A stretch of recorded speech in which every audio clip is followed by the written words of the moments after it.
Meta faqqa l-każ ta' Capital One fil-ġurnal Malta Today, il-Partit Nazzjonalista qal li din l-istorja mossa minn Kastilja. Iżda tnejn filgħodu l-istess Partit Nazzjonalista għamel konferenzi tal-aħbarijiet biex jitkellem dwar aħbar oħra irrappurtata mill-Malta Today. Il-każ ta' Daniel Bogdanovic, il-plejer li spiċċa l-qorti dwar vjolenza domestika.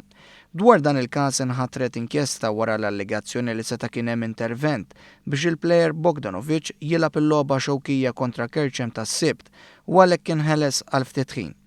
Anke jekk ir-rapport innifsu kien jindika li ma kellux jaqsam il-kost tax-xewkija li huwa wkoll uffiċjal fis-Segretarja Parlamentari għall-Presidenza tal-Unjoni Ewropea u l-Fondi Ewropej, issospenda lilu nnifsu dan sakemm titlesta l-inkjesta indipendenti.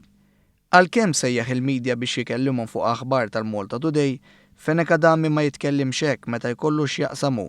F'daqqa waħda l-Malta Today issir medja tal-Gvern. Għandna medja tal-Gvern illi moħħa biex taraħħal il-kellima tal-oppożizzjoni.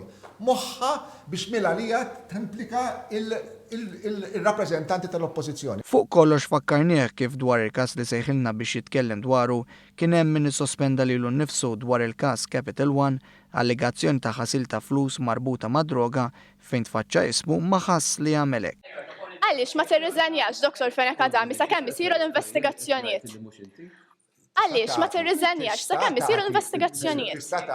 Qed nagħmellek mistoqsija li ma weġibtnix. Naf li komdu twieġeb lill-ġurnalista net minn flok lili. Għaliex? Posta ma toġbokx, però mhux ma toġibtek. Inti tista' tgħidli jiena għamiltlek mistoqsija. Ma ġobtokx fir-risposta, dik affarijiet. Le, għaliex skomdu titkellem dwar Capital One. Qed nagħmellek mistoqsija għaliex ma tirriżenjax sakemm isiru l-investigazzjonijiet. Għaliex Dr. Fenek Adami ma tirriżenjax? Għaliex Dr. Fenek Adami ma tissospendix lek innifsek sakemm isiru l-investigazzjonijiet? Beppe Fenek Adami kien direttur ta' Baltimore li kienet qed tidher għal Capital One.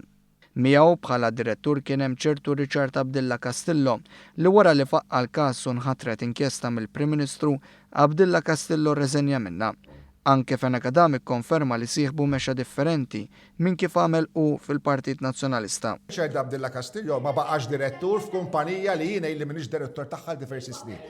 Għal-konferenza tal-aħbarijiet ta' Beppe Fenek Adami reaġixxa l-Partit Laburista li qal li hija ironija u ipokrezija fl-istess ħin li llum Beppe Fenek Adami mar jindirizza konferenza tal-aħbarijiet fuq ħidmet il-Pulizija. Innota wkoll kif m'għandu ebda kredibilità.